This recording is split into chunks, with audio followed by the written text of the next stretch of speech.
Get ready to rumble.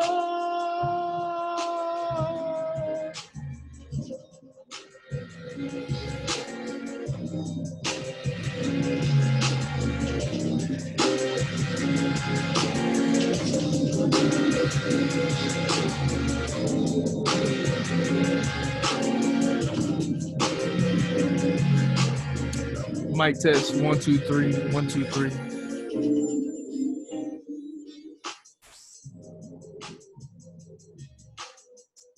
What's poppin', everybody?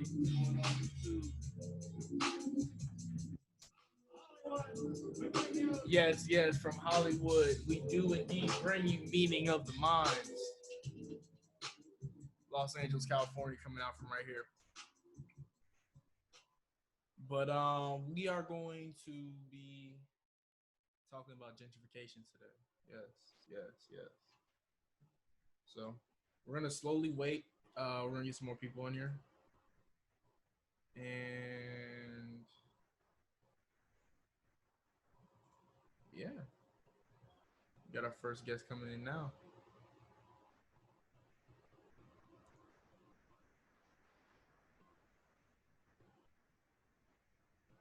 Welcome in, Star. Alrighty, let's get these tunes going. We're gonna be just giving a few minutes for people to get in here, get comfortable.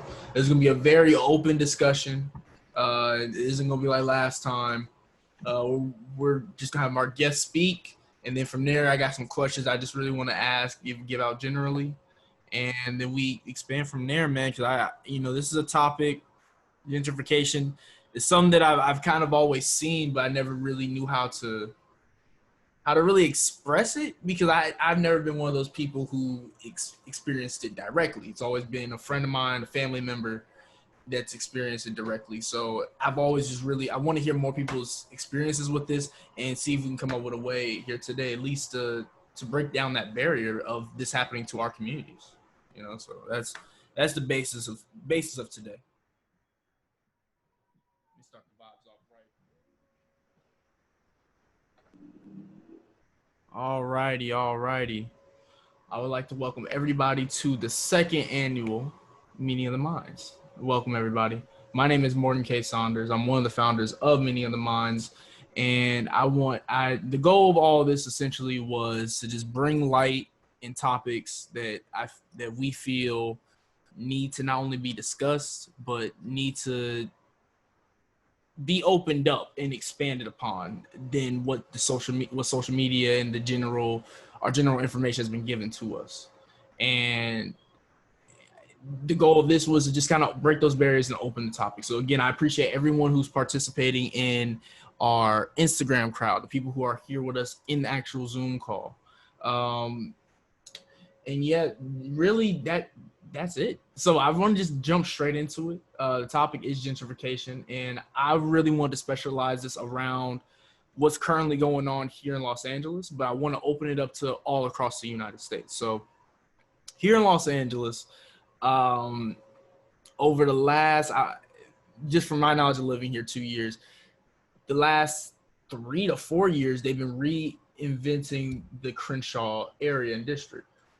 So what they've done is they're in the process of building a new railway system all the way down Crenshaw, all the way to, I believe, the Blue Line station, which spans basically the whole entire north to south, which is good because the Los Angeles metro system, in my opinion, isn't the best, but it is definitely it's on the uprise. The one thing I really want to say about it, the railway system and what it has to in that good that it's bringing, it also brings a lot of detriment, as in they're going to completely revitalize this whole entire, what one would call a street, I would call basically a whole city around this railway. And in case you don't know, this is the same street that Nipsey stores on. It's the same street of many Black businesses, and a lot of those businesses are going to eventually, with this coming, completely have to be uprooted from the area. And it's quite sad, especially since, you know, I've been talking to a lot more people from Los Angeles who have lived here their whole entire life, lived on Crenshaw their whole entire life, and they tell me of these different areas that used to be a complete black-owned beauty parlor, you know, where you can come get your beauty license, be able to do hair, and just be treated learn the trade within the span of 3 to 4 months by just coming to this one part of Crenshaw. And I found that just, it was amazing, you know. I was like, wow, this was really a thing. But to then find out that this whole entire area is now going to be belittled to a dog park is, yeah, it was like, it was eye opening. It let me know where they view us, where they see us, where they kind of picture us in the grand scheme of things, you know, and just the symbolism behind that. So I didn't want to pass it off too early, but my man who I have to speak on the Crenshaw, you know, just the progression of what Crenshaw has and is to come is my man Cortland. He is here today in our chat. He will come and talk to us here very shortly. But yeah, so that I really wanted to specialize just on this area of Los Angeles because it's the news to come, and I want to start strategizing and at least putting ideas out there of how we can take back the power, because there's still time, in my opinion. You know, they're nowhere close to finishing this railway system. Plenty of black businesses are still on this block, even though they're, you know, every day Corona isn't helping, but every day it's, you know, I see more buildings boarded up on the street, and yeah, you know, it's definitely been an eye-opening experience for me. So nevertheless, I passed the mic over to my good friend Cortland. Cortland, how you doing today? I'm good, brother. How are you? How's everybody in the chat? Yeah, we got Star here. She's doing well. Hi, sorry, I had it on mute. Oh, you're good. Hi. You know what? I'm not really used to using Zoom like that, so I'm still learning it. So if I'm messing up, please let me know, y'all. Of course. But first, I'd just like to say peace and blessings to everyone on this good evening we all blessed with today. I'd like to speak on the gentrification in not only the Crenshaw district, but also the greater Los Angeles area. Just to give you a rundown on myself, you know, I've been a Los Angeles resident my whole life. I grew up in Compton, Inglewood, South Central. Now I live in Hawthorne. But I have an understanding of the city, how it's changed in the short time that I've lived. And I have parents like my mother and my grandfather who's been an LA resident here since the 1930s and 1940s. And he's told me how LA has changed. And I have stories and renditions and different experiences of how not only we should learn what gentrification is, we should also make it privy to our information to learn about not only black economics, but economics in general, because that is what's going to help us, you know, in our struggle. But you know, I first like to say like how we define gentrification.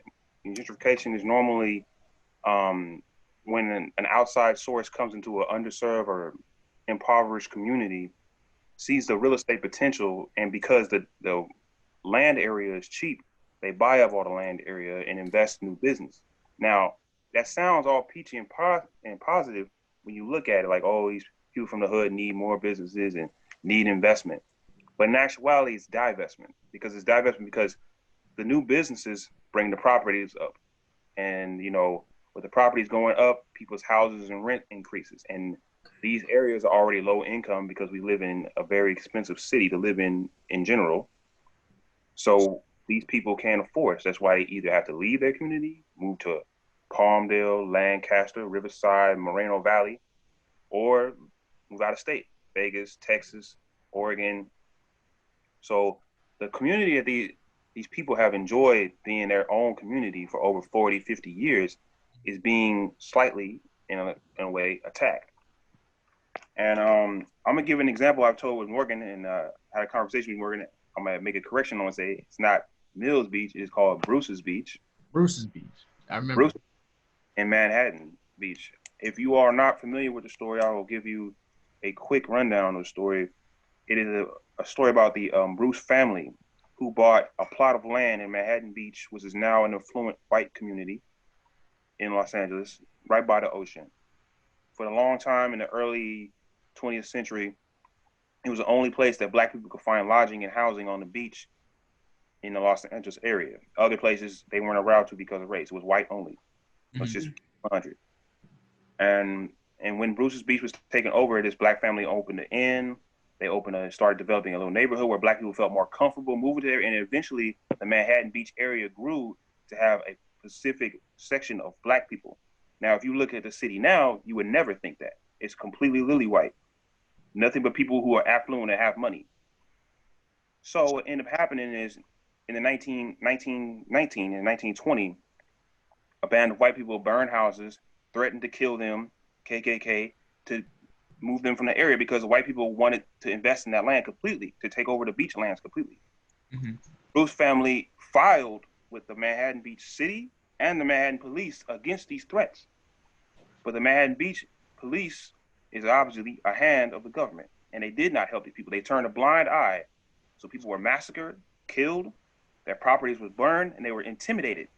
And they felt like moving to where Black people mostly live, the South Central Watts area, because this is before redlining and before the 13th and 14th Amendment, where people could not live in places they chose. They had to live in places they were racially deemed to. And if you're not familiar with Los Angeles history, Black people were only allowed to live in the Watts section of Los Angeles for a long time until 1965, when those rights were enumerated. So to take it back to Bruce's Beach, this is all in 1912, 1920. Their land was taken. This land is being built on. I have statistics here from the article in the LA Times, and the LA Times only tells half the story. According to my research, in 1912, they bought that land for $1,225. That land today is worth over $80 million. Dang. But the city of Manhattan Beach 5 years ago decided to name a park and a plaque after the Bruce family. But they did not give the money to the family. They did not give the land to the family. That is where gentrification is taking us. You see that? It's sad when you look at it like that, because all that hardship, all that destruction, all that just unnecessary evil brought into the world, and it still is never made right. It's never made right. It's never made right. It's never made right. The property value is all in that land. And so it would be fair, because I'm gonna say this because I'm a history buff. In the 1940s, when they had the Pearl Harbor missile bombing attack in Hawaii, all Japanese and Chinese Americans who lived in the Los Angeles area were forced into internment camps. If you don't know what internment camps is, you're familiar with World War II and Auschwitz and Jewish people. It's the same kind of camps they were put in. In the United States, not the Nazis. The United States put these Asian Americans in these internment camps. So white people took over their land. Torrance, Gardena, and the parts of what will eventually become Carson in that time in the 40s, that land was all taken from them. Their businesses, everything, just because they were Americans. And the white people took their land and made it their own. So over that 3-year period from 1941 to the time World War II ended, white people took over their land, Torrance, Gardena, Carson. So when the Asian Americans came back, the government had to force the white people out of their houses so that the Asian Americans could come back. So we're seeing how this is twofold, how this is always occurring to not just Black minorities, but all minorities. But they gave the Asians their community back. But they never our community back. Now, we have to realize economic power is the way we fight gentrification. Yes. Yes. The second point I wanted to get to is how our neighborhoods are at risk. Our neighborhoods are at risk because I know this for a fact in the city of Inglewood. In the city of Inglewood, Black people only own 30% of a property in Inglewood. That's a high amount for a city. But for a Black city, that's not enough. So that's why Inglewood is a city who is very much under attack right now. Inglewood in the Crenshaw district, of course, but Inglewood more so, because let's just be honest. Inglewood is more of an affluent community. It's probably the most Black progressive community in Los Angeles. You know what I'm saying? Along with the Crenshaw district. So it makes other races of people more comfortable to move there because the people are working class, people who have money in Inglewood. Mhm. So you slowly see it. They're building the stadium. They're building more businesses. You know, you used to go on Manchester and Crenshaw, it's nothing but bloods up there. You used to call it the four corners of death if you're from the hood on Manchester and Crenshaw. Now you see white people walking their dogs. Now it's still a Black neighborhood, but you start seeing the inklings of it. The houses being changed, you know what I'm saying? The calling of police when Black people congregate in front of their house, when they just having a good time, you know what I'm saying? You see the slow increments of gentrification, the increasing of rent, the denial of the Inglewood City Board of more rent control. These are the little things that curb gentrification. So if no one's having rent control, you've been paying $1,000 a month for your rent for the last 20 years. All of a sudden your landlord says it's $2,500. What you gonna do? You could try to negotiate, you could try to sue him, but it's his building, he owns it. And he wants the top dollar for what's being charged in the area. He said, I'm not taking your Section 8 no more. I want to get paid. So you out as a Black person. Everything you invested as a Black person into the city is gone. So we have to realize what neighborhood is being attacked. Crenshaw is under attack. Slowly but surely, Compton's somewhat under attack. But I think they're not going to let that one. They don't want that area. But Inglewood and the Crenshaw district for sure, because it's on the west side. Think about it. I'm going to interject this point before I interject another one. Mhm. A lot of our people in our millennials, I'm 30 years old, I was born in 1990. A lot of people who are millennial age, who can buy homes, who grew up here, they can't afford to live where their parents live. So all the white people who lived in West LA, Culver City, Marina Del Rey, Playa del Rey, Westchester, they can't afford to live and buy houses where they grew up at. And houses are $800, $900, $1 million. So where can they move at? It was affordable. They come to Inglewood. They come to Crenshaw District. They come to Leimert Park. You can still find a decent house in the Los Angeles area, which is in the city in a somewhat safe neighborhood, 650,000, 550,000, 600,000. Okay. So they up all the neighborhoods because they can't afford to live where they grew up at. Where their white parents grew up, Torrance, Redondo Beach, Manhattan Beach, they can't afford to. So they move into our neighborhoods. You know what I'm saying? And the thing is, when they move into our neighborhoods, it's not like they're coming in, and I'm not saying it at a place of we don't want you in our neighborhoods. Us as Black people have never been the type to excommunicate outsiders. We've always been community. Yeah, that's true. Very true. Yeah. If a white boy moving our hood, it's gonna be like, white boy, you tripping. But we got love for you. You know what I'm saying? Anybody have funk with you, we gonna F them up. You know what I mean? Mm-hmm. So our community has never been the type where we don't want you here. Their community is like that, if you notice that. Yeah, So, that's true. when we have the drum circles in Leimert Park, white people walking their dogs, y'all too loud, this and that. We're a peaceful people, man. Peaceful people. Peaceful. So the tools of gentrification are against us. And the tool we have to use, because we can't fight, we can't protest, we have to use our economic power and economic strength. That means working in collaboration. That's our power as a people. They are scared of us when we number. We number. So when we work in numbers, they're scared of us. I want to give different histories of the gentrification going on. Well, before we hop into that, Corla, I just wanted to ask you one question, and that's really, can we get into like the in-depth of what's going on in Crenshaw and Inglewood? Like, what are they exactly doing to try to take out to put in gentrification for the people who don't live in Los Angeles?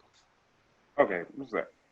To answer your question, what's happening is they are tearing down a lot of empty land, a lot of land that's being sold. They're turning into high-rise luxury apartments.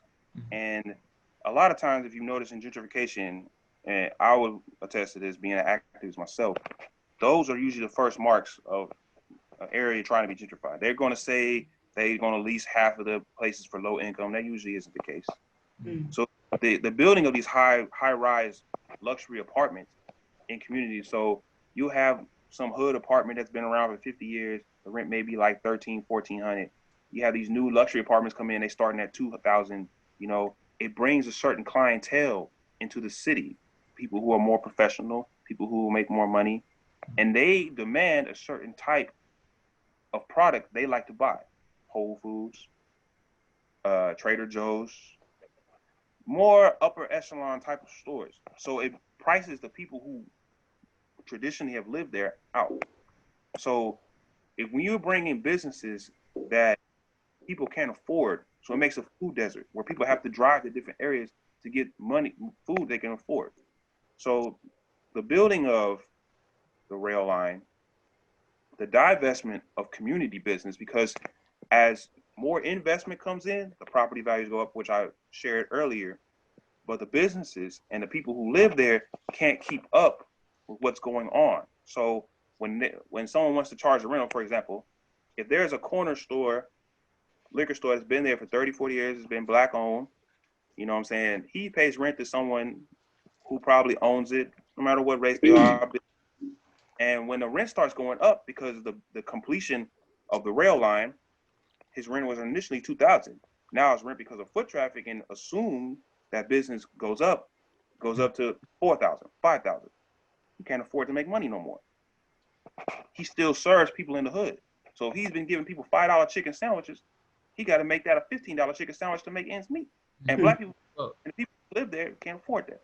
That's just a small example of how gentrification affects everyone. So it makes the people who are in the community have to leave. So when new people move in, they make new rules, they make new parks, they make new businesses that were never there before, and the people who were originally there could not afford. So you basically are priced out on all levels. To answer your. That's right. Okay. Yeah. So if you had any more, I think the Crenshaw district is definitely under attack because of its proximity to the west side of LA, which are a lot of money is being made downtown, Santa Monica, Culver City, because of its proximity to the west side. The Crenshaw district is being more gentrified. You know, it's very sad to see, being a Los Angeles resident my whole life. You know, I'm happy to see new people invest in our community. I wish that they would just take the time. If you want to invest in our community, invest in the business as is right now. Invest in the Doolins, and invest into Mel's Tacos. You know, invest in the businesses that are there, so to make sure that they stay there. You know, that's the solution. We have to invest in our businesses because the black dollar. There's a statistic that the black dollar only spends 1 second within the black community. We're always spending our money outside of our community. If we took our own dollar and people from other communities invested in our community, you love our music, you love Nipsey, you love everything. You love everything about where it comes from, but you're not willing to ask everyone. I agree. 100%. 100%. We have invested. Like, for example, give you a story. There's this, not too far from my house. I live off Normandy. So on 95th and Normandy, there's a black-owned liquor store.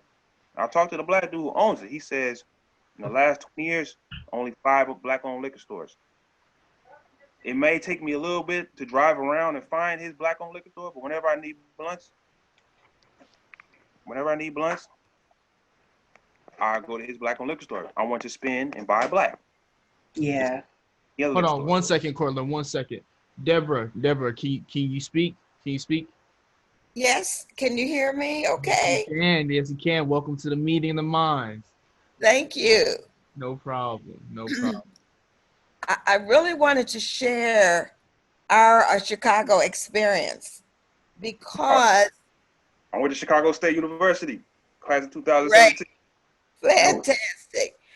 Are you familiar with the Chatham area in Chicago? Off the 70s, in the 70s, yes. Oh, okay.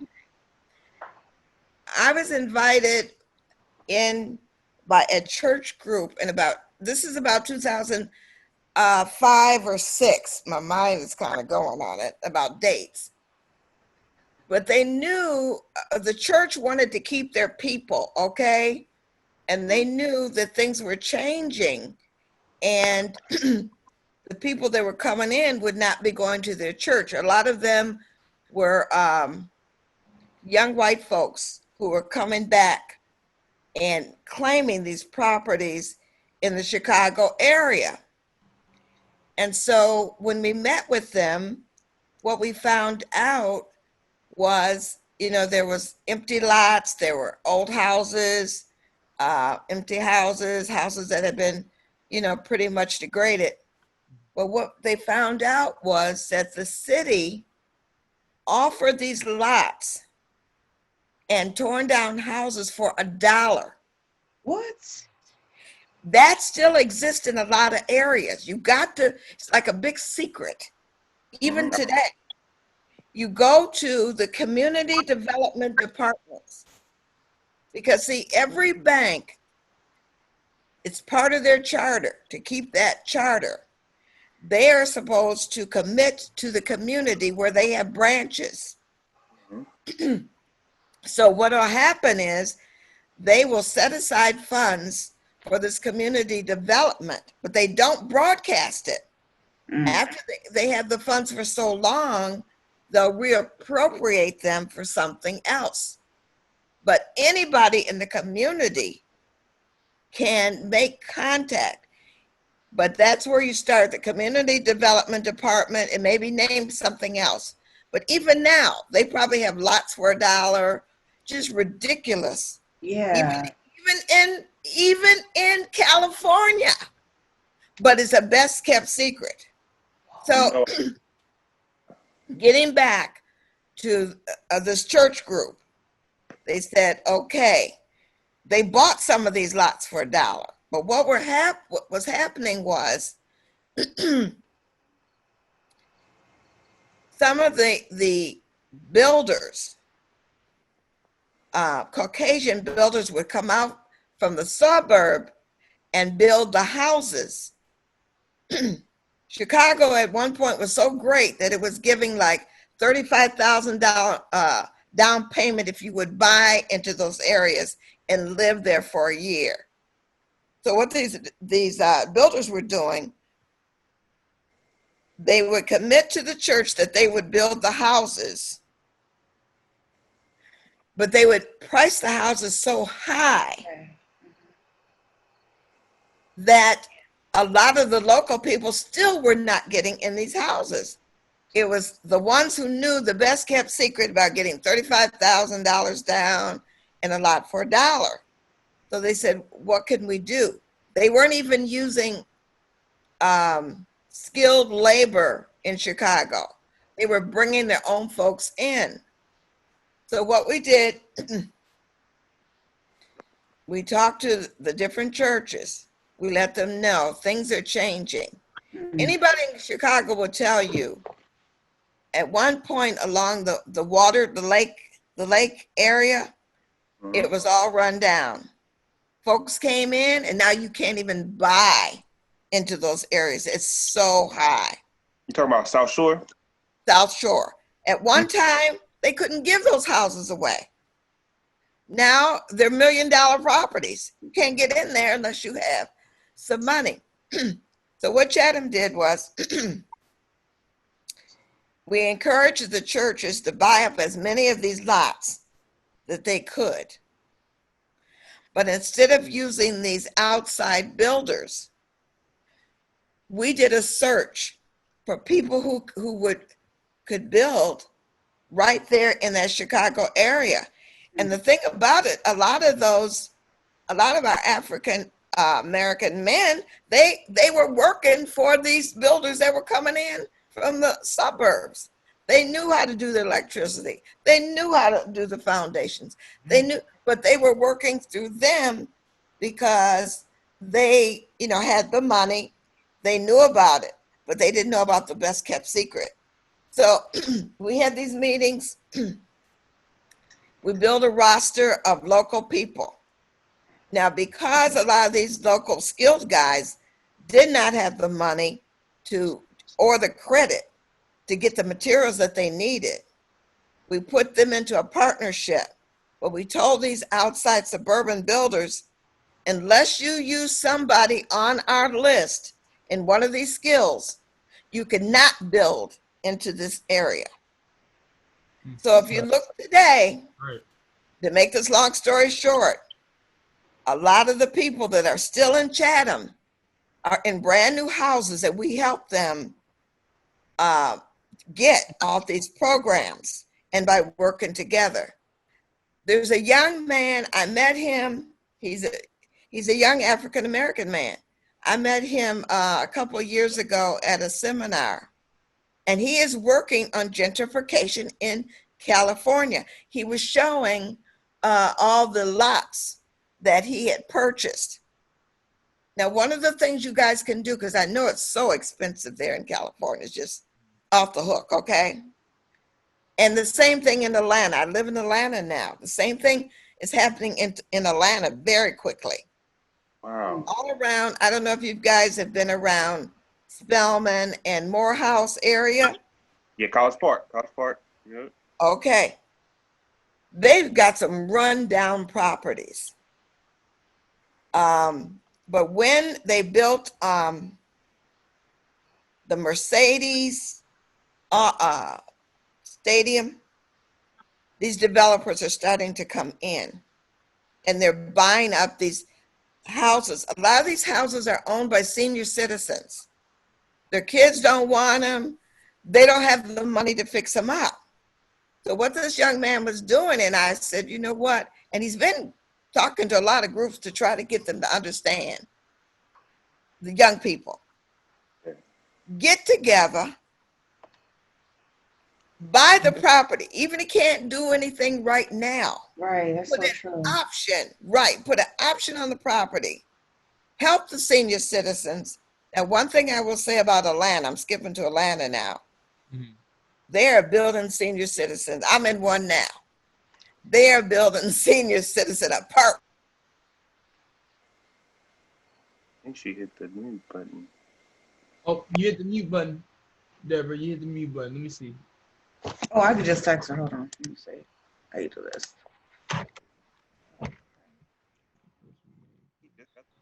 I don't know if you can hear me, but Yeah.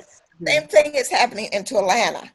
They built that Mercedes, but in that whole area, it used to be a little ritzy area for Atlanta. But Mhm. there's seniors there, their property's getting run down, their kids don't want the property. But what these smart young guys are doing, and one of them just became a commissioner, brilliant young man. They are getting together and they're putting options on these houses. So if the senior gets into a senior facility, they've got the option. It doesn't mean you have to build right away, but when they come around, and they're going to come, at least you got something to leverage. And the Negotiate. beautiful thing about putting these options, it doesn't take a lot of money. It doesn't take a lot of money. So I would encourage anybody interested in that, go to these areas where the seniors are. You can see by the look of the places that they need help, and say, you know what? Let me put an option on this. Or if something happens to you, or your kids are not able to we can at least try to hold on to some of this, because they're putting us in these apartments, and people are coming from all over the world and buying these houses. I have been to auctions where Asians have bought 35, 50 houses. Mhm. And we could have stopped them just by putting some options on the houses. Wow. So, I mean, I'm going to leave it there, but it can be done. Yeah. Great It's information. just flipping what they do, but for ourselves. We just need to be more business astute, because we just aren't raised like that. I think, just to be 100% with you, ma'am. I think You we know just what? You're right, but it's not too late. I hear you tonight, and you're giving some fantastic information and statistics, but don't stop there. Do it for yourself. We know what they're doing. We know they're taking over, but there's no reason why we can't change our thinking hats and do the same thing. Amen. right. Okay. Amen to that. Right. Thank you. It's honestly just leading by example. You know, Exactly. Yes. leading by example. You know, teaching the ones that come after us as well. You know, because no. Thank you for sharing so much, Deborah. That was amazing. That was honestly what we needed to hear today. Yes, we did. Thank you for letting me share. Of course, of course. I actually heard of that, Ms. Deborah. I've heard of that when I was living in Chicago because one of my fraternity brothers, uh, he lived, I want to say like off Ashland in like 87th or like somewhere in that area. And he had an apartment and he bought the apartment building right next to him because they had a short sale. And then he bought that right next to that one because they had a short sale. And he said that's all he does is he just buys properties, lives in one of them for like a year, and then gets tenants, and then he just keeps it. I heard about that 1%. I think it's like an investment project. I heard Detroit is doing the same thing because so many people leave the city, and then there's so many abandoned houses. It's the same kind of thing, something like that. I've heard the one from Detroit for sure. Yes, absolutely. Detroit is begging people to come in and buy these properties. And I'm telling you, there's some people are doing it because Detroit is going to come back. I don't know to the extent that it was, but it's going to come back. And you can, if you can hold on to it, put an option on it, put assisted living, college, do whatever, and you can do it. You guys can do it. I used to own 27 properties. Dang. And most of them was with no money down. Mm. It takes a lot of nerve to knock on somebody's door and say, let me help you. You may just give them, now there's a group of guys in Wilmington that are doing that, but they give the old senior citizens like $10,000, a little Jewish group of boys. But sometimes you give them just $500 and say, just give me the option. Yeah. Please do me a favor and look up options. Okay. And you'll see how easy it is. You just, if you can win their confidence, because a lot of these seniors are sitting in their homes scared to death. They know they're not going to be able to keep it up because of increase of taxes.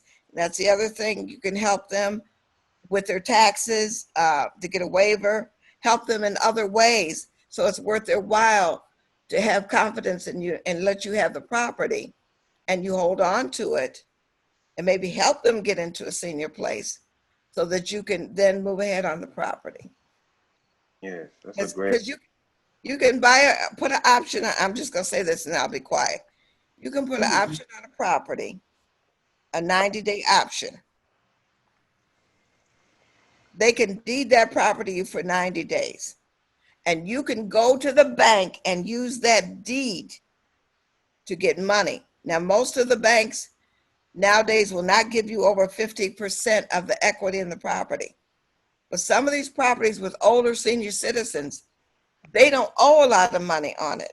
You may not get a bunch of money. I'm just going to give an example of what I mean. Let's say they have a property. Now, I know in California it's totally different because they're outrageous. But let's say they own a property, $50,000. If you can convince them to give you a 90-day option, you can take that deed to the bank and easily you should get $25,000. But let's say they don't owe $25,000. They might not owe anything. This is not unusual for senior citizens. Then you've got $25,000 cash and you have a deed to work with the property. That's just an illustration. I'm actually studying for my real estate license right now. This is good information. Let's ask a question though, but do you have to have a real estate license in order to do this? In fact, you're better without the license. I'm glad you asked that question. Because Okay. you're an investor, you don't have the same kind of restrictions. Because I was a real estate broker for over 20 years. If you have a license, you cannot always do that unless your broker gives you permission, because the brokers are really the controlling factor of any real estate transaction if they have the listing or if it's listed among other realtors.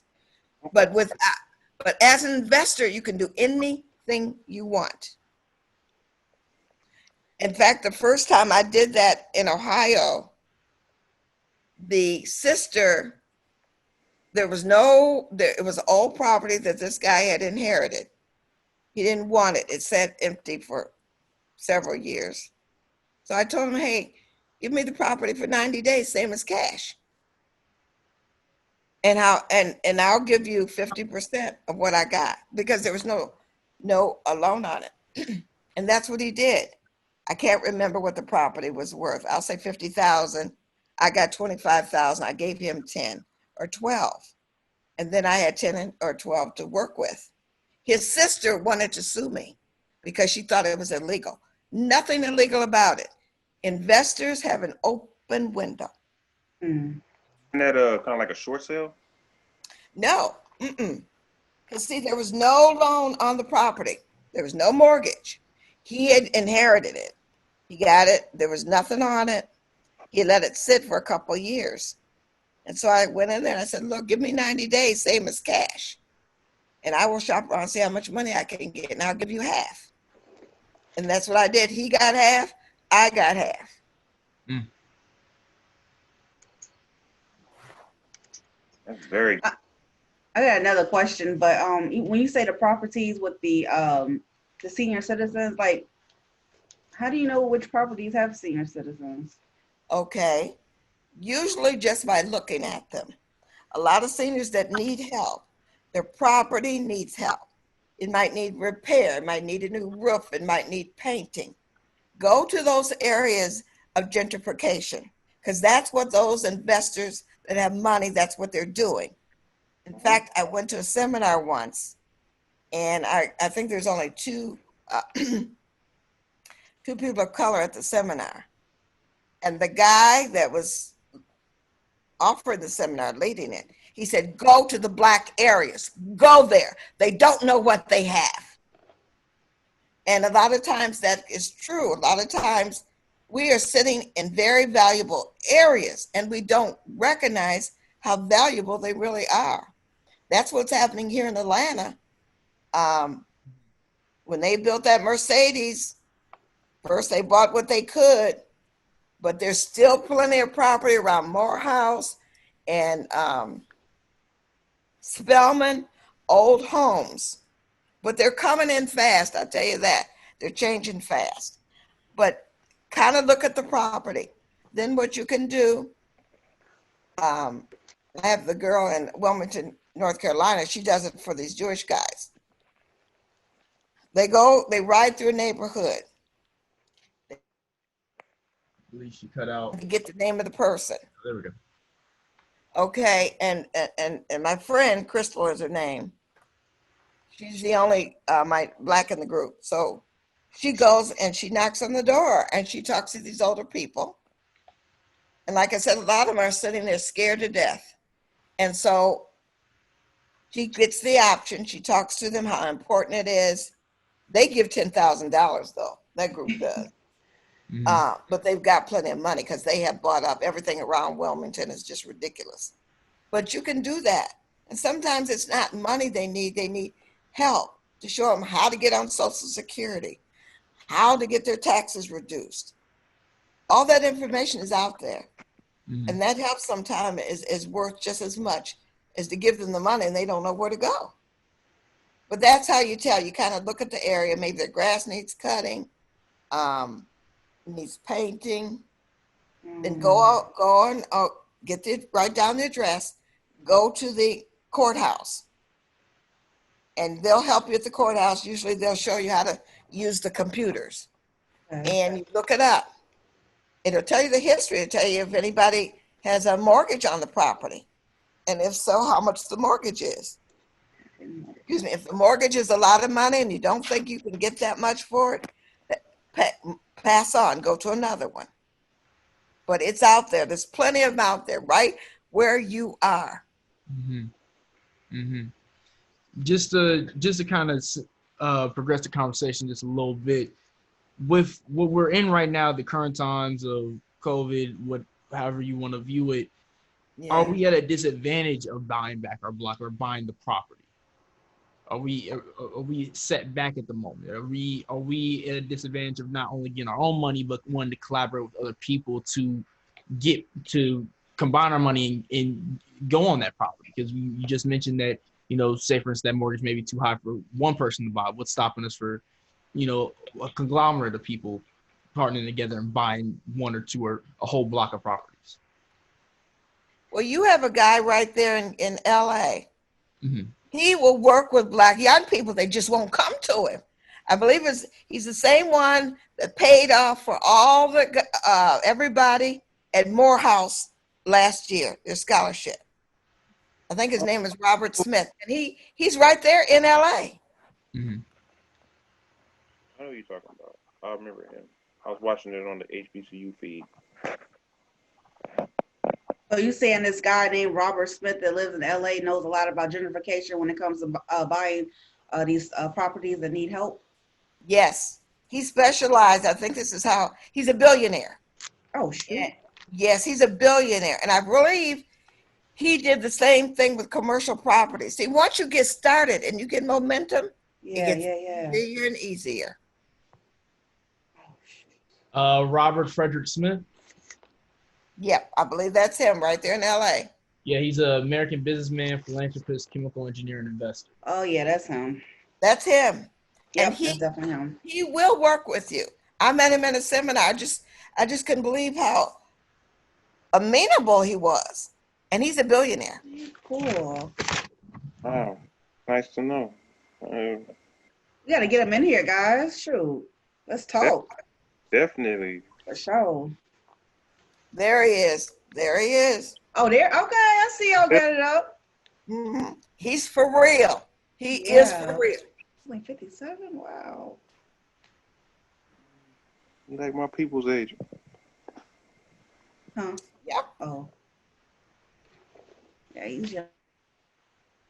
Dang, yeah, I remember that 2019. Yeah, I remember he get that.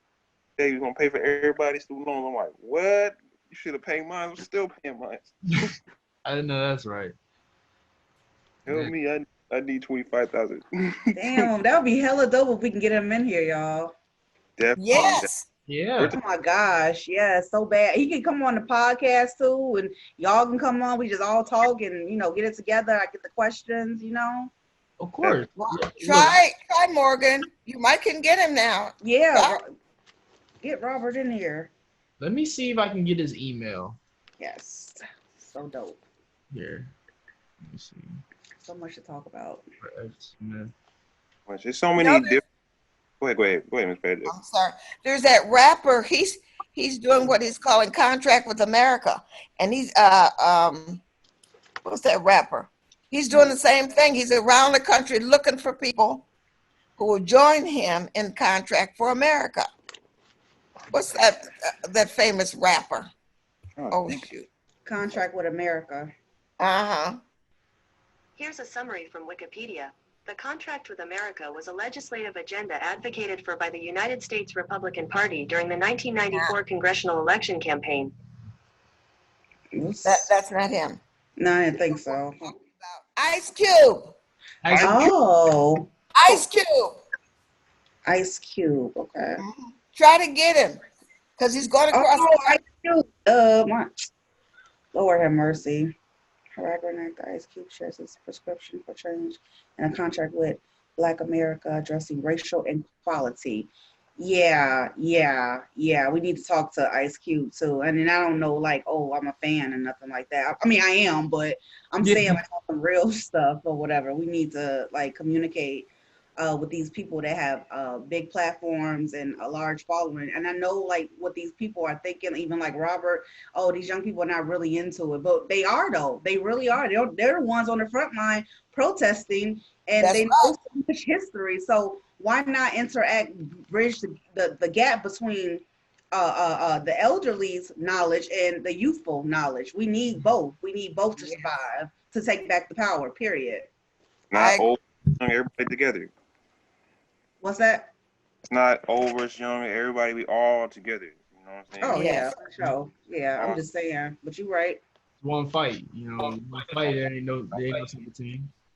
I'm saying unity is the key. So Ms. Deborah has given us so many different great solutions to gentrification. It's a shame.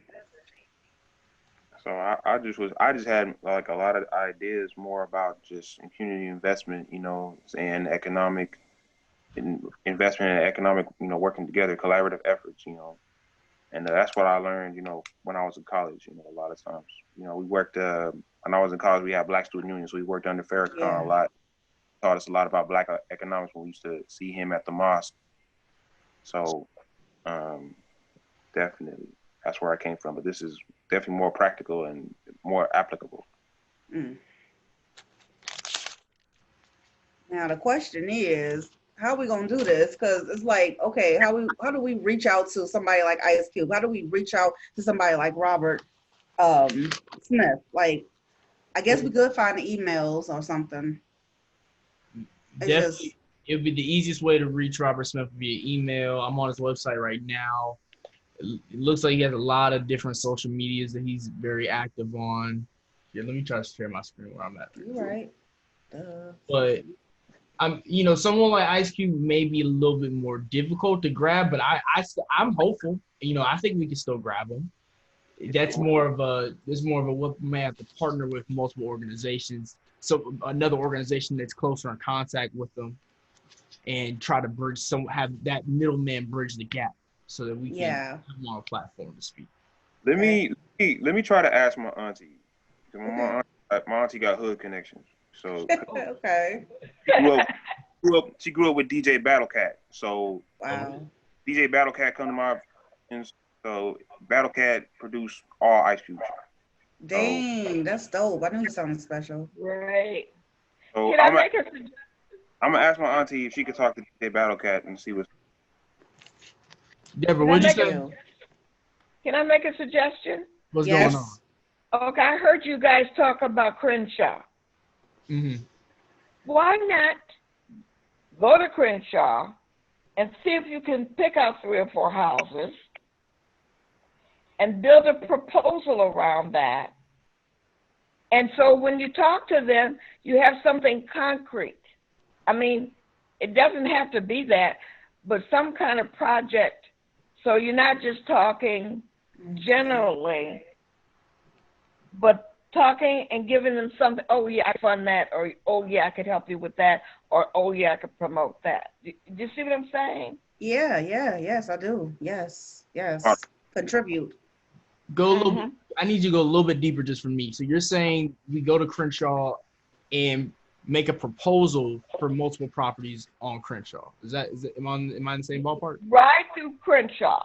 Ride through that area. Pick out some properties. Go look them up. Mm-hmm. Either they need the grass cut, they need something done to it.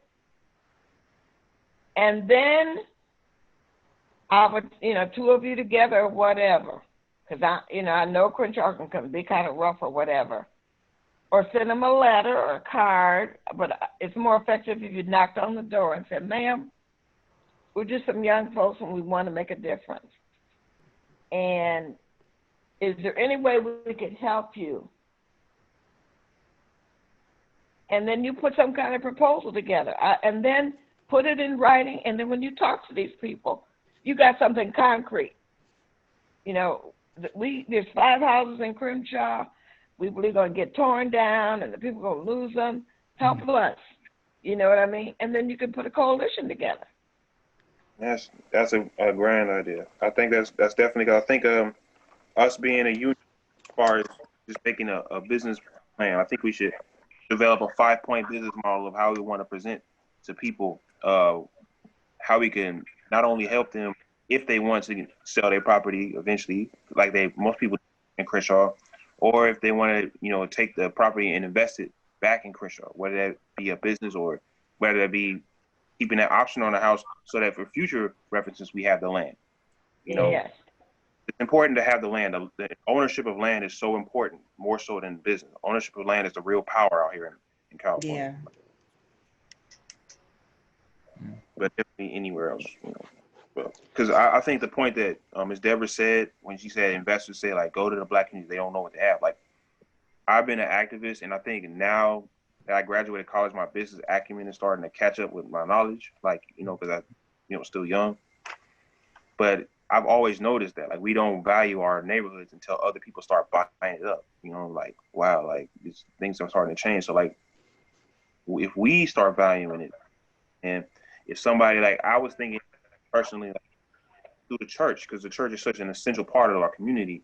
If people in the church are like, this lady in our church can't afford her house, she wants to move out because her kids grown, they moved out of South Central, and she wants to sell her house. That's a good information source to find people. If we knock on people's houses, maybe they may be willing to share the information.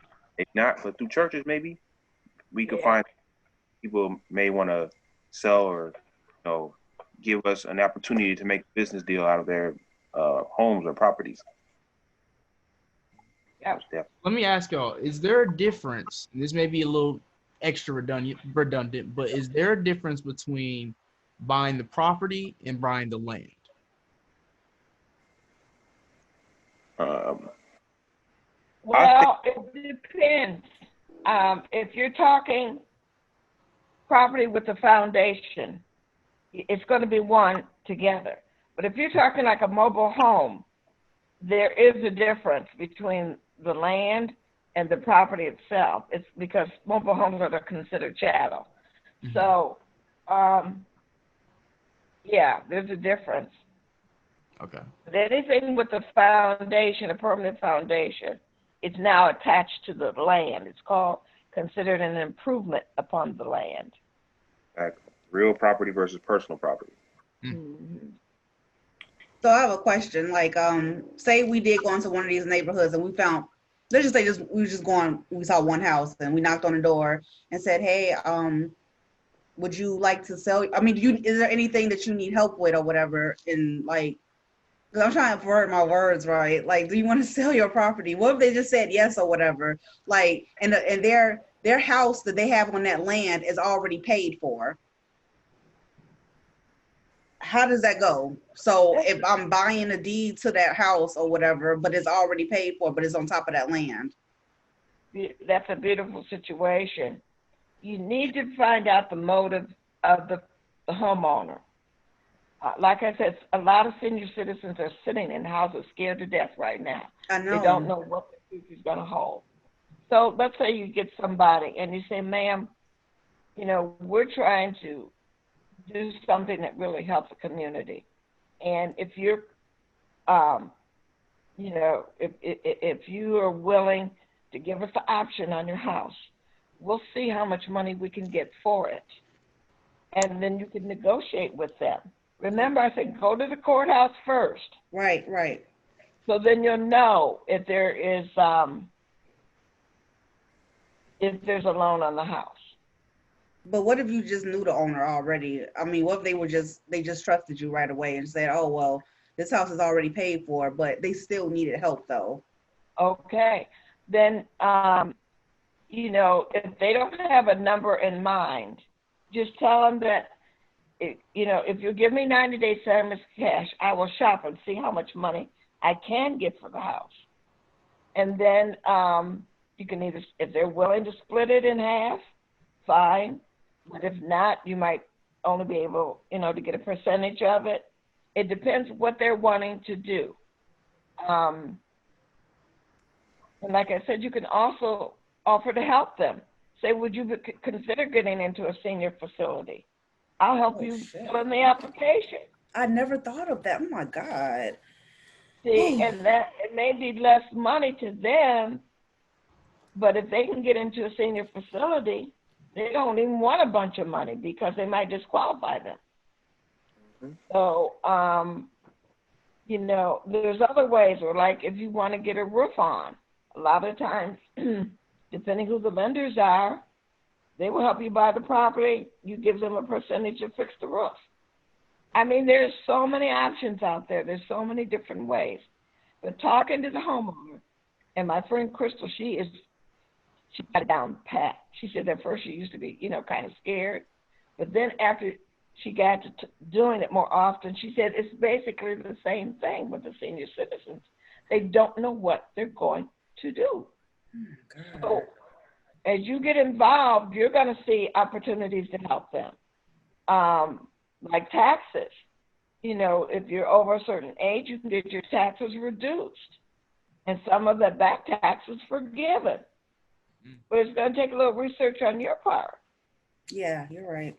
You're right. I had one question for you, Ms. Deborah.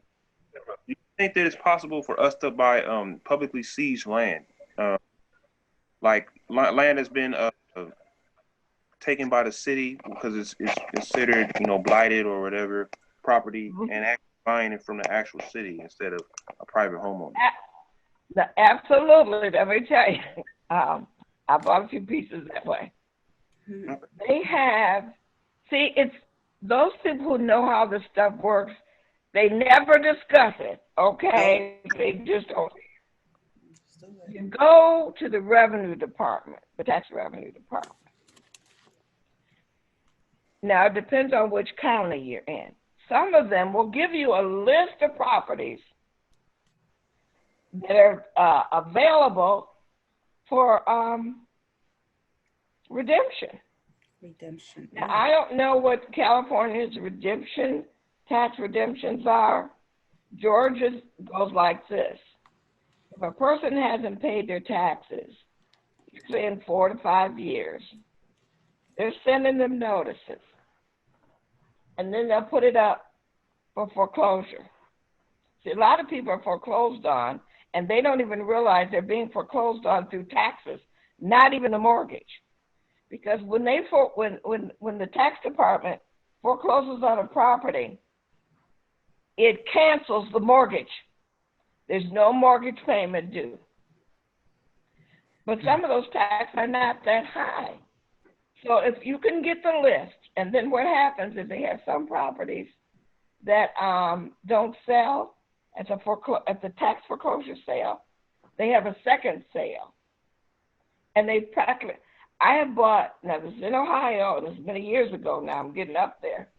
I have bought properties for $10 and $15. Wow. But it's a best kept secret. That's why I'm trying to share it with you guys, okay? It's going to take your research, because everybody goes for 10, they don't know what you're talking about. But it's out there. In fact, some of these guys are selling information. A guy named Bob Diamond, he's really online selling a lot. But it's out there. But it's not something that they want the public to be totally aware of. But yes, you can get, and there's a website, can't think of the name of it, but you can get lots for $1, but a lot of them are in areas like in the desert and other areas. But what I was trying to explain to some folks, buy them anyway. Because if you buy some lots, maybe for $10 in the desert, you're building a portfolio. So then when you really need to get some money and you produce this portfolio, the lots could be worth $5,000 and they're selling them for $10. It's called, doggone it. I have to send it to you, Morgan, because I can't think of what it's called. But there are lots that are in odd places. But for $10, $15, it's worth buying a bunch of them to build a portfolio. I'll send it to you. I can't think of the name of the website. But it's a federal website where they've taken this land, they've taken these lots, they've taken these houses. And see, the Code of Federal Regulations only allows them to hold on to it for so long. So they have to offer it out there. But it's not places that are really, I mean, you can come up on them, but that's rare. But you can build your portfolio that way. So when the bank comes, when you present it to the bank, if the lot has been assessed for $10,000 and you bought 10 of these lots for $10, 10 times 10,000, that's what your portfolio is worth. True. And that gives you a little bit extra value. Definitely does. Yeah. 10 times $10,000. What's that? 100,000, right? Yeah. For some lots that you bought for $10 or a dollar. True. And so I'm guessing you can use that cure of money that you got from all your lots to be able to get a better bank loan or be able Yes. to go after a higher rate property. Yes. Yeah. I ain't gonna lie, there's a lot of information, and that's a good thing, no, Yeah. because something's seeping in for later on in the future. It always happens like that. I end up doing it anyway. But I mean, this is all great information, and this is one of the things I was trying to say before about the sharing the information. Like all Miss Deborah just said right now, no, we're not gonna go on a freaking podcast and say everything like that, because it has to come to the point where we're almost withholding information from not our people, but the people that's trying to take away the power of our people. You know what I'm saying? Like, let's not let them know that we know we're on to them. Let's just do it. Like, forget all this talking. Let's just go do it or whatever. That's what they do. That's what they do. That's what other cultures do, 100%. Right. That's why I say just get started. And once you do one project and you say, oh my God, this works, I can do it, you'll have confidence to do more. Okay. Yeah. Thank you, Miss Deborah. I'm so glad you're here. No, Thank you so much. each and every one of you guys. All of y'all. I'll be honest, we've been going for about an hour and 15 minutes. If there's good. anything else that needs to be said, wants to be said, let's put it on the table as we wrap up in these next 15 to 20 minutes. Definitely going to do my research now on those things that you talked about. What I wanted to know is would you, to Deborah, would you recommend people start out with the LLC company before start buying up property and stuff like that to kind of protect yourself? Well, I'll be honest, Deborah has talked a lot. Oh, you come back. Welcome back, Deborah. I just want to say yes. Mm-hmm. Yes. So start with an LLC. Okay. Yeah, she's talked a lot. I definitely want to give her break, her well-deserved one. The cool thing is about this, if you guys didn't receive all the information, we are off Instagram Live, so this is completely us now. If you guys did not receive this information, it will be available via YouTube. I have it under like a anonymous account called Realism TV. I'm posting all of like the recap of this on there so that, you know, if it's maybe information that you may have missed, something that you didn't catch in your notes, don't feel pressured. I have the information for you guys. I want to make sure that we're at least passing this information on to people in our circles who aren't in our shoes to attend, and just continue it like that. So Can I say something else? Yeah, go ahead. Just from knowledge of learning and stuff like that, like, don't, because I'm gonna do it too. That's what I'm saying. Like, in order to retain the information that Miss Deborah gave us, Lotus gave us, Cortland gave us, Morgan gave us, go and share it with your inner circle of people that you feel me? Go tell somebody what you learned today. Like, oh, really? Oh, okay. Then they'll start asking questions and they'll put you on the spot, talking about myself when I do it. And then I'm like, okay, well, let me look that up for you. Oh, well, let me look this up or whatever. And that's how we're going to start it, because we need to do something. I just feel it in our bones. We have to do something. 100%. The first thing we can do is action. Yes, action plan. Action. Yes, that's a collaborative effort. You know, I don't know for sure. I don't know if y'all celebrate Kwanzaa, but Ujima, you know, collaborative efforts. You know what I'm saying? Moja, you know what I'm saying? That's what's important. I just want to interject.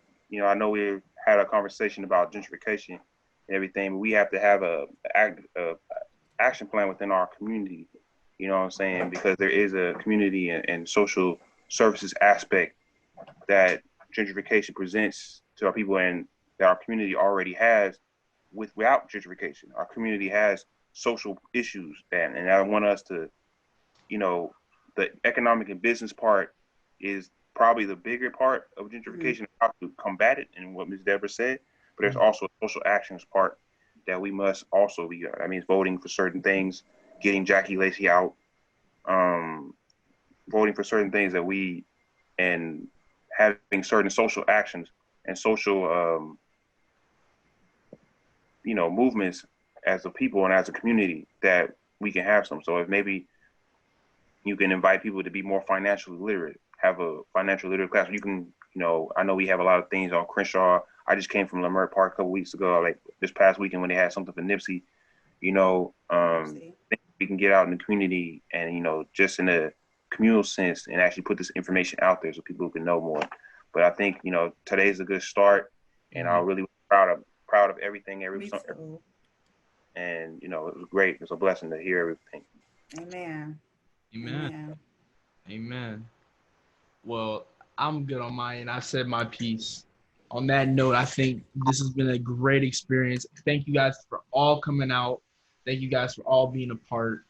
And yeah, so I'm gonna just take the next 5 minutes, just kind of let us ride out. If there's anything that y'all want to talk about, to each other, share information via the chat. Go ahead, man. Connect. This is that moment. So I'm gonna just go ahead and get this out here. Thank you, Morgan, for setting up this fine space for us. Thank you so much. Thank y'all, man. Thank y'all. No. You guys are. I'm learning with y'all. So thank you guys so much. And let's also, let me put this on the table. Thank you, Kelly. Let's all remember that we are to be registered and ready to vote. Yes. One thing to be registered, but let's also be sure that we are ready to vote as well. Let's keep an eye on what's going on these next couple weeks. Definitely. Especially. Yes, I vote every time. That's beautiful. That's what we need to be taught, to vote every time, and every election is so important because it's building up to that pivotal, I can never say it, that point of change. Amen. You can't just I don't even know sometimes the people I'm voting for. But I just try to critically think like whose name sounds the most. Yes. I don't know. Yes. It's hard because even those people in the political sense aren't always the people that have the right things in mind. But I just feel like it's important to just be there and like have that action to where like if you don't practice it, it gets intimidating. Yeah, exactly. You hit it dead on the nail. Exactly. And we have to get away from that. We have to know we're smart, we're intelligent, and we all have voices too. So exercise your right of speech and let's vote in all the elections until we understand like, oh, so it works like this. Like, yeah. And they don't tell us that. All they want to do is get these, I'm not talking about nobody in a negative way, but these so-called celebrities say, oh yeah, vote for this president, vote for that president. Okay, but what about all the other elections? Where are we going wrong? That's the thing is I actually have a friend in Los Feliz, which is a small neighborhood in LA, who works on a local community level. And he was telling me how he's been more effective not than like big politicians, but like it than he would be if he tried to run for office, because then you have to kiss people's ass to try and get donors and keep all this money flowing in. But he's like, I'm just a regular citizen participating in my city council. So like on the smallest level, he feels more effective than trying to be like a politician kissing ass for votes and money and donations. So what you said is so true. Like it really, like we can really affect our communities in a smaller way if we really invest the time into what our community deems important, Right. I agree. And put your money where your mouth is. Yeah. Stop all that yapping. Let's do it. I'm talking to myself invest too. in the community instead of outside places. Yes. I mean, it's really crazy because I didn't think that local small time like city council things were as important, but me too. But I think that those are the things that actually do get the small snowball rolling. Yes. Like Miss Deborah said, start, just do it. Just do it. You'll get better at it, more confident. Yeah. In what you're doing. How he helped improve his neighborhood in like small ways, like little ambiance things, like put lights on the streets or something like that, or like create more space for bikes and stuff. But then once he did that in their neighborhood, then the other neighborhoods like the Valley or downtown, then they could adopt that same policy and start doing it in their communities. That's So right. like it is literally a ripple effect, literally, of how you can affect change in your community, you know? It is. Can I just say something else too? Like, as far as it being, I'm sorry, I'm gonna get off in a minute, but as far as it being intimidating, okay.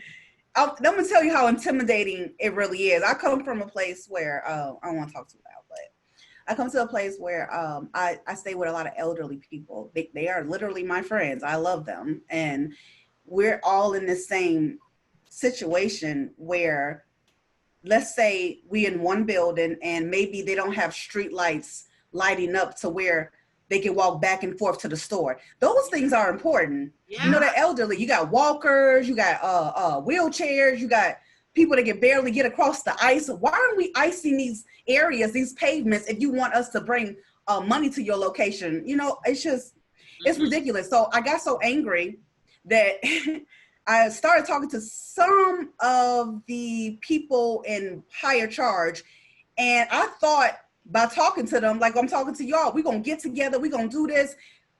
They told me, okay, let's do it. I said, okay, I wrote the proposal. I don't know what I'm doing.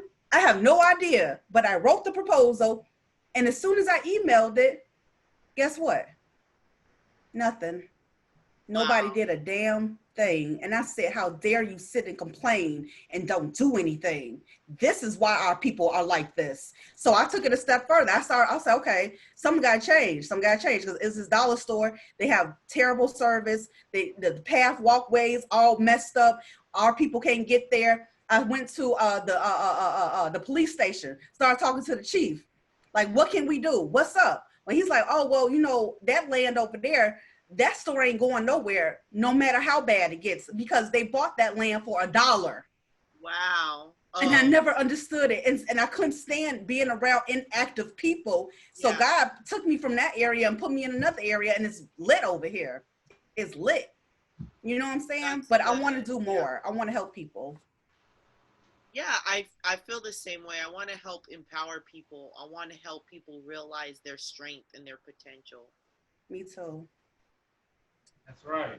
This has been very, very uplifting and informative. I mean, like, eye-opening in ways I didn't even know I needed my eyes open. Alrighty. So I just had some technical difficulties, so I am now back. Hopefully my camera comes back on here soon. If not, that's all right. But there we go. So yeah, this was probably one of my, as of right now, this is my favorite Meeting of the Minds. I really enjoyed the content we provided with this one. I really enjoyed the people who gave their inputs on this one. It was just all around just a great one. I actually feel inspired to move forward with the ideas that we came here today. You know, I think that's the most important thing that you can get from any of this. You know, so as long as you're leaving here with that, I feel like this has done its job. You know, just point blank. But yeah, again, thank you guys so much for coming out. There will be another one. There will be another Meeting of the Minds. Let me give y'all an actual date instead of just saying it's going to be on the third Wednesday. It is going to be on September 16th. September 16th. Set your calendar. September 16th, we are back here. And I don't know the topic. I'll be honest with you. I don't know the next topic, but I will get back to you guys on that.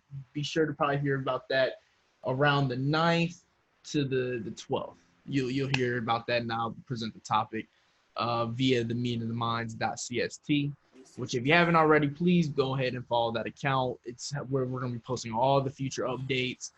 And yeah, again, I want to appreciate, I said it 30 times now, but again, I mean it, you know, like the fact that this is all coming together, I value y'all. So yeah, that's all I got to say. That's all I got left. I'm gonna go ahead and play us out. And yeah, I hope you guys all have an amazing night. Enjoy y'all's hump day. The week is halfway over, literally. Thank Yes. God. It's like it's late right now. 10 o'clock, 11 o'clock, where some people are at right now. Like, I don't see any other reason to not feel just joyous at this moment. So For real. yeah. So I woke Don't When play. God woke us up this morning. We blessed, bro. 100%. 100%. Yes. He did not. Amen. It's good. Good night. Good night. Good night, Good night Ms. now. Deborah. Much for your knowledge. Thank you so much for your knowledge, everyone. Yes, yes. Very important. Thank you, Morgan. Everyone have a good night. You as Peace, well. ma'am. Yes, have a blessed one. How to get out? Leave like that.